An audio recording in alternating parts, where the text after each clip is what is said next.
PTI के senior leader, समाजी सियासी कारकुन और साबिक म्युनिसिपल कमेटी चेयरमैन जहांगीर डार ने कुलगाम में दहशतगर्दी के हमले की शदीद मजम्मत की है। इस हमले में साबिक फौजी मंजूर अहमद वगी की शहादत हुई और उनके खानदान की 2 खवातीन जख्मी हुई हैं। इस वाक़े पर गहरे गम का और अफसोस का इजहार करते हुए जहांगीर डार ने इस हमले को बुज़दिली की एक अलामत करार दिया।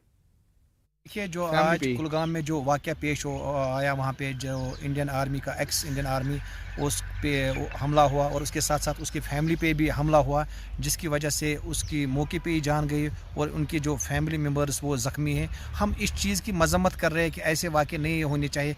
अगर वो एज इंडियन आर्मी वो काम करता था, अब रिटायर होके आया, अब उसकी ख़ता क्या है? वो अपने फैमिली अपने अयाल के लिए वो नौकरी कर रहा था और उसी को आज टारगेट किया गया, जिसमें उसकी फैमिली भी ज़ख्मी है। हम इस चीज़ की भरपूर मजम्मत कर रहे हैं और हम हुकूमत से गुजारिश करते हैं कि ऐसे वाक़े नहीं होने चाहिए यहाँ पे, और जो भी इस वाक़े में मुलवस पाएगा उसको कड़ी से कड़ी सज़ा मिलनी चाहिए।